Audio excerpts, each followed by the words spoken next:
After a topsy-turvy 4-2 loss versus Manchester City last time out, Chelsea have the chance to bounce back against another strong team, as we take on La Liga and Champions League champions Real Madrid in our next match.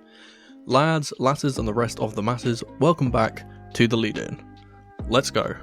Let's firstly set the scene. It's Chelsea versus Madrid, a fixture that in recent seasons has become somewhat of a rivalry between the two sides. Taking a look at Madrid's recent games, so far in pre-season they've only played 2 games, losing 1-0 to AC Milan and also losing 2-1 to their main rivals FC Barcelona. I did want to touch on their transfer business so far because it's interesting. They've brought in Brazilian youngster Enzo and Kylian Mbappe of course, but the departures are more impactful in my opinion. They've lost mainstay of the defence Nacho Fernandes, but the bigger loss is Toni Kroos, who has retired. They haven't really replaced either of those two, so it'll be interesting to see who steps up in their place. That being said, let's take a look at the possible lineup for this Madrid team and see what we will be up against.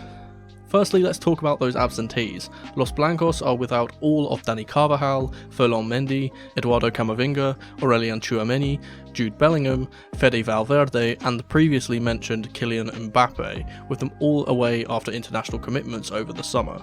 Not only that, but Austrian legend David Alaba is still recovering from an ACL injury, so won't feature here either. I'll be putting Carlo Ancelotti's side into the same 4-3-3 formation they used versus Barcelona in their last game, with the side rotating a little due to some new arrivals. First up in goal though is going to be a player that we know very well. Former Blue Thibaut Courtois starts in net. The defence is still strong despite losses here. Starting on the right, the first fullback will be someone who can play in a lot of positions, Lucas Vazquez. The centre-back partnership is very solid, as Brazilian Eder Militao will partner another ex-Chelsea man in Antonio Rudiger in the right and left centre-back spots respectively. Finally, finishing off the defensive line will be Spanish youngster Fran Garcia. Moving into the midfield, we'll start on the right. I'm going to be putting in Arda Güler in a slightly more reserved role in order to give Luka Modric a rest. To the left of him we should see Mario Martin once again, and finally on the left I'd expect to see ex-Arsenal man Dani Ceballos. Ahead of them in the attacking roles, I'm going for an all-Brazilian front line, with Rodrigo starting on the right as usual, Vinicius Jr. on the left after his sub-appearance last time out, and finally in the centre will be Endrick to lead the line. That's just a brief look at what their team could look like. As they are only a couple of games into their pre-season, I expect a good chunk of changes at half-time, so I'd imagine we see all of these names at some point. Now let's turn our attention to Chelsea and see what our lineup for this game could be. We are still without core players, just like Madrid are, but hopefully we should have returns to the side for some injured players. I'll be putting Enzo Maresca's Chelsea team in the 4-3-3/3-4-3 hybrid formation once again. I will be expecting a lot less experimentation in this game, with us aiming to play a strong starting 11 here. Starting with the goalkeeper, I'm going to be putting in Philip Jurgensen. Sanchez played the full 90 last time out, and that leads me to believe that the Dane will be getting the same opportunity in this game. For the back four, this is going back to something that we are more comfortable with. Reece James obviously captains the side at right back as ever, with Tosin Adarabioyo partnering Benoit Badiashile at right and left centre back. The left back is a contentious one, and though I'd love to see Renato Vega here, I'm going to be sticking with Levi Colwill, though he and Badiashile could definitely swap around too. Moving into the midfield, we'll start with a holding role. It's going to be our greatest player in pre-season throughout the tour in my opinion, Romeo Lavia. Ahead of him, I'd expect Kiernan Dewsbury-Hall and Christopher Nkunku to start in the left and right advanced roles, respectively. Ahead of them, in the attacking roles, let's start on the right. Noni Madueke must start in my opinion. He got a goal and an assist when he came off of the bench and is clearly better suited to the right wing than Mudryk. On the left, other goalscorer Raheem Sterling will also come back into the team, with the Gusto left wing experiment now over. Up top will once again be Marc Guiu, who also made us improve when he was subbed on, who will likely play the full 90. Now, as I've been doing in these videos, let's touch on a few substitutes I'd like to see Enzo Maresca make in this game. Firstly, for the defence, I think Malo Gusto is a shoo-in for an appearance, but I'd like to see the previously mentioned Renato Vega as well on that left side. I don't expect to see Disasi yet, but a small amount of minutes for him would be a welcome sight too. In the middle, we should see Carney Chukwuemeka and Leslie Ugochukwu come in, as has been quite common. If he was on the tour, I'd also be saying there's no chance for Conor Gallagher to play as well, as the common graduate has now finally agreed his move to Atletico Madrid. Conor was a great servant for this club at both youth level and in the senior team, and I hope that he smashes it over in Spain under Simeone, in a system that actually suits his skill set. As for attacking subs, Misha Mudryk will likely come on, but hopefully on the left wing this time, and we could see a small amount of minutes for Nicholas Jackson finally, who's been reported to be close to a return to the side. Apart from that, I think this is a very solid team and should be enough to get a result here, even though the opposition we face are a very tough team. So those are my lineups, and I'd love to hear from you guys too. So for today's comment question of the day, answer me this: what do you think is our strongest starting 11 possible with the players that are on the US tour? Let me know in the comments down below with QOTD at the start as always, and I'll heart my favourite answers. Now let's take a look at how Chelsea can navigate this game tactically and see how we can beat Real Madrid in this game. So here we have the predicted 11 that I put out, and before I do talk about this team and how we can beat Madrid and how I think we can be successful in this game, I did want to quickly touch on the last game against Man City and kind of just say what kind of went wrong.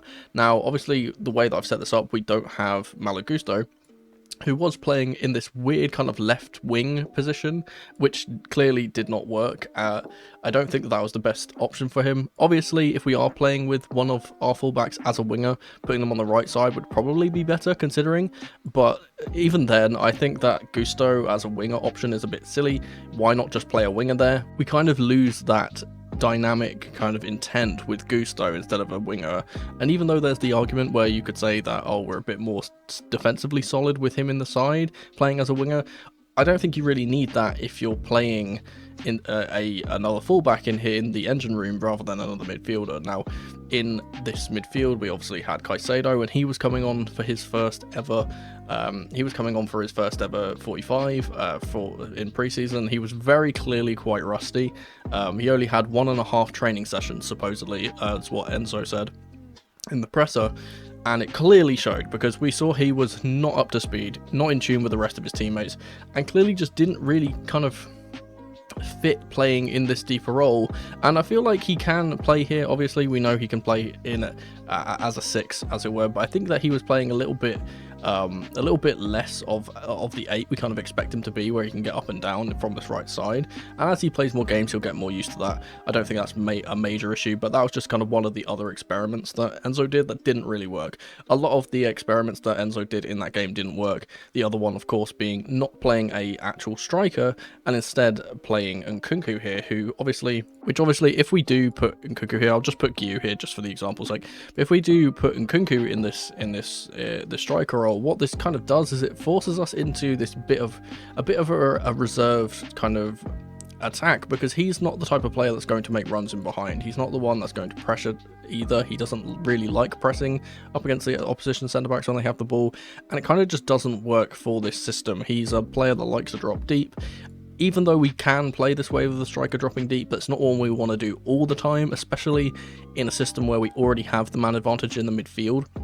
The dropping deep of the striker is something I've talked about in the past, but this is only really good against teams that have a 4 in the middle like us, and he can kind of drop deep and create that 5v4 and be the extra man. Obviously when we don't have that and we already have the man advantage here, it kind of just clogs up the midfield, and you see how close these guys can get at times, and there's just no space to work with. And then obviously we have this giant hole here that's not being used. We have no service into these areas from Madueke or Sterling or whoever is out on the wings. I think it was Mudryk and Gusto. Obviously they weren't able to hit anyone in the centre because he wasn't there the majority of the time, and the only time we really saw Nkunku really get into a good position and try and score was actually from a deep Enzo Fernandez ball from this deeper 8 position in behind, when he actually made a run in behind, and obviously he just wasn't doing that very often.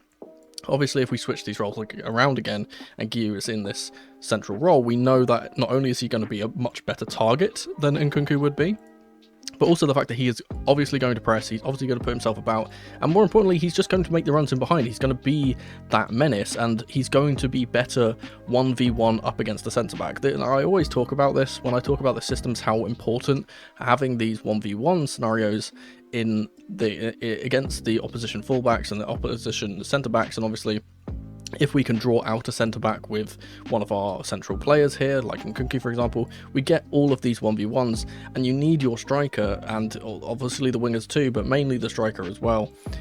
You need them to be able to win those 1v1s. I don't think Nkunku is that good at doing that, even though we know how good he is at dribbling and he's good on the ball. When he's actually 1v1 against a centre-back and he's trying to run past them, he's not going to be as good as a bigger, powerful striker like you. So those were just a few things that I kind of noticed about the game. Obviously, we had a few misplaced passes in the back line too, with Sanchez not being the greatest. Obviously, I've predicted Jurgensen to play this time, and I think he is a little bit more calm on the ball. Hopefully, we get to see him play a full 90, because Sanchez played the full 90 last time. I'd assume that he'd get given a full 90 too, hopefully. So instead of playing that way and doing those experiments, we are now very deep into preseason, and though I think a few experiments will still happen, I've kind of put us back into a more normal, regular 3-4-3 formation, which can kind of work, and we've kind of been using. Now obviously we did see more success when James wasn't inverted and he was playing as this right centre back, but I think that this is the way we kind of want to play, and I feel like we can kind of give it another go. And obviously Gusto has played a lot of minutes recently, and when Gusto came into the centre off of the left wing later in the game, he did not look the greatest. He did give away 2 goals. Let's be real, against Man City 2 of the goals were directly Gusto's fault. I think that if we play a more kind of system that we're kind of used to, something a bit more just normal in comparison to what happened there, where we don't have a fullback at left wing, we don't have a left winger at right wing, we don't have a midfielder as our striker, etc, etc, and we play this more standard 3 centre-backs, 2 midfielders. Obviously James can play as a midfielder, 2 inside 10s or 8s. I think KDH will play more as an 8 in this system, with Nkunku being more of an attacking threat. And then obviously 2 wingers that can isolate their fullbacks 1v1, and an actual striker. I think this will suit us much better against a team like Real Madrid. Now, as I touched on briefly there, the one thing that playing against a 4-3-3 like Madrid gives us is this man advantage in midfield. I kind of spoke about this before, and now I've played this Madrid midfield 3 as a one deeper. I would imagine they would play as 1 deeper player, and then the 2 players kind of advanced. They could do this a little bit differently. Obviously, I put Arda Güler in on this right hand side. He could very well play as a central cam with 2 players behind him and be a bit more defensive this way. I don't think that's the way they're going to play, though. They've kind of always played with this deeper role. Obviously, this is usually Toni Kroos, who is not there anymore, and is a big loss for them. And I think that if we play this way, if they play this way, it's going to benefit us more, actually, because obviously we've spoken about this before. We get this 4v3. If the players get pressed, if these 2 get pressed and the ball and we get these matching up situations where we have all 3 midfielders, obviously 1 player is always going to be free. And if we can manage to make that a player that's in a forward position and not one of the 2 deeper midfielders, we can obviously get the ball into these areas and then turn and go forward up the pitch from there and create opportunities. Now, obviously, I expect Real Madrid to be a little bit less fit than us, because they've only played 2 games. We've obviously played 4. This is our 5th match that we are coming into. I expect us to be much fitter than them, and they did play against 2 very, very good teams, and they didn't look very good in either of them. I'm not going to say they looked bad. I don't think they looked particularly bad, but they were definitely not at their best, obviously with a slightly rotated side because they are missing loads of players, but we are also missing loads of players, so I think it cancels each other out in all truth. But we saw that they weren't really able to hold possession against AC Milan and Barca. They kind of went 50-50 in that regard in both games. We saw that they weren't great at defending against the transitions, and we just kind of saw them just not really play very well. And I think that against a team that is much fitter than them, they could struggle, especially in this midfield area, especially with unproven youngsters in this midfield. Obviously, Güler is kind of an exception to the rule there. He's obviously a phenomenal player, but Martin in this kind of deeper role is what I imagine he'd play. Isn't the most experienced, and he could get a bit overwhelmed against a very senior player like Nkunku, or for example Sterling, if he ever has to come over here to kind of match up and help this flank. I think that he's definitely a target that we can kind of go for. But the main area that I kind of wanted to talk about, not just in the midfield, obviously we can get this midfield advantage, we've spoken about this numerous times. The place which I want to kind of talk about is something that we haven't been doing at all this kind of preseason, because it's not really what the system is set out to do, and it's actually attacking on the transition. Now, we have seen from those first 2 games, and obviously only the first 2 games, so we can't take too much from it, but we've seen already that especially the left back, but both fullbacks have been getting really, really high when Real Madrid attack, and obviously Fran Garcia on this left hand side in particular has been getting really, really high, and it's been leaving them exposed on the counter attack. Pretty much the only opportunity we will probably get against Real Madrid in this game is from the counter attacks, because I think that's what the way that kind of leaves them the most exposed. Obviously their 2 centre backs are phenomenal. I don't think in a regular kind of game, if we're bossing possession and passing it around, I don't think we're going to get as many opportunities. If we can, however, get this 3v3 with the deeper midfielder, Madueke, Guiu and Sterling, this kind of 3v3 here, I think we'll do much better. Obviously, we've seen how good Madueke has been at isolating players and taking them on and going past them, and we saw in that game against Man City how good he is and how good Sterling is on the counter-attack in those scenarios. And though I don't think we will play 4 transitions in particular in this game, but I think what we need to be able to do is show that we are not just a team that creates chances from possession, but we are actually able to be a counter-attacking team when we do give up the ball, and it kind of makes the opponents less likely to come onto us and kind of give us give that pressure and keep attacking us, because we have now that threat in behind and that threat on the counter-attack, and obviously teams will adjust to that and be like, whoa, we can't keep doing this or we're just going to get ripped apart. In this game, I think there's going to be a lot of kind of tactical switches in that regard, in that both the managers will kind of assess what's happening throughout the match and kind of adjust accordingly. And I think that one of the things we will probably see in this game is Real Madrid, especially on this right-hand side, with Brandon Garcia getting really high and Madueke being our best winger in the system at the moment. I think that we're going to see him constantly on the ball, constantly driving into the area and just being a massive nuisance all game. And I think that's where probably our success will come from, is from this right flank. Obviously, from this right flank, one thing which we haven't really been seeing as much, but we really need to see, and I'm going to highlight him here, is Nkunku. Now, I said earlier about him playing as the false 9 and not really making runs in behind, but one thing he really needs to do in the system is do what Kieran Dewsbury-Hall does, and obviously he's more suited to this because he's been doing it for an entire season. He knows when to do this, he knows where to be at all times because he's played here. What Nkunku really needs to kind of start doing now is getting in and around the area, but obviously making the under or overlapping runs. Now, we've seen KDH obviously do this very well. He can go outside, and from here, obviously, when he gets into these areas, he can put the ball in on his stronger left foot, and we want to see Nkunku do the exact same thing. We want to see him getting into these areas, being able to be passed through from Madueke, and then putting it across for Guiu or KDH, who's coming over, or Sterling if he's at the back post, or whoever, right? We don't really see that much from Nkunku. He's a player that likes to kind of drop deep and kind of be on the ball. I would like to see him be a bit more adventurous in that regard, and also not only that, but we've kind of seen the way that KDH likes to play on this left hand side is that he does like to interchange with Sterling. We've kind of seen this, or whoever the winger is at the time. We've seen that KDH can go outside, bring the winger inside, and this kind of gives us a different dynamic too, because depending on where the ball is, obviously Sterling here threatens the ball this way on his stronger right foot and into the far corner, and obviously we've seen that he can pick out the far corner. It also threatens this run in behind from Kieran Dewsbury-Hall where the ball can be played into him, and again he can whip the ball across. It gives us a lot more dynamism in that kind of area, and it's more things for the fullback or the centre back, both of them, whoever's here at the time, to kind of think about. Obviously on the left hand side, or the right hand side rather, we don't really see that as often, because we kind of see Madueke always taking the ball and driving forward and trying to make things happen, because Nkunku always drops deep to support him and doesn't ever really bomb on and make that decision for him. And obviously what I would like to see on this side, if he's not doing that, if he's not going to be bombing into the box and trying to get into those positions, which obviously Carney Chukwuemeka has been picking up when he's been playing there, Ugochukwu has been picking up when he gets there, I'd like to see him try and rotate with Madueke and let him come inside, him be the outside player. So obviously Nkunku can then go this way on his right foot and either put the ball in like we discussed, or just be able to provide for Madueke to get into this position and then go on into the far corner like we've seen him do in the past. Now, another thing which I want to kind of talk about, and something I think is very, very important for this game in particular, is that I think we just need to be a little bit less panicky on the ball.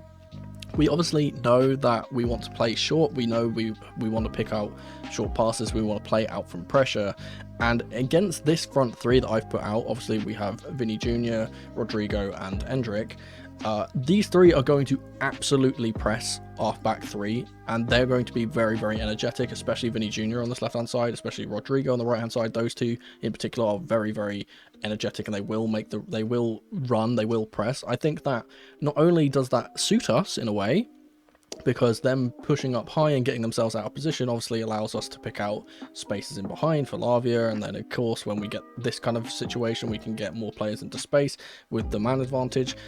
But the thing is, we need to be careful when we do this, right? Obviously we've kind of spoken about this, how our passing out from the back hasn't been as good as we kind of expected it to be, but obviously it's a process. We're going to get better at it as we play more games. I think this is a game where we really need to prove that this is a sustainable way of playing football, and with this more kind of normal setup without randomly switching around players and having players in different positions and it all being a bit convoluted, I think that we'll be able to do that much better. Obviously, I've highlighted Jurgensen for his short passing. I think that he is much calmer on the ball than Sanchez is. I think Sanchez, despite him being a decent passer and a decent distributor, is a bit panicky on the ball at times, especially when when he is being pressed really, really high. We obviously can see as well Jurgensen coming into the back four. We've seen this happen multiple times with Badiashile going left. And if we have this situation, obviously we have the man advantage here. We have the 4v3 here. And this is kind of how our team will operate in general. And against 4-3-3s, I think this is kind of the best formation for us to kind of go against, is because we will always get that man advantage. So we kind of just need to be a little bit less panicky, get these opportunities, be able to spot when the free man is free, rather than just kind of playing it short into someone when he's got someone on his back, like we kind of saw with Gusto giving the ball away a few times. We obviously saw with Caicedo giving the ball away for one of our goals against Man City.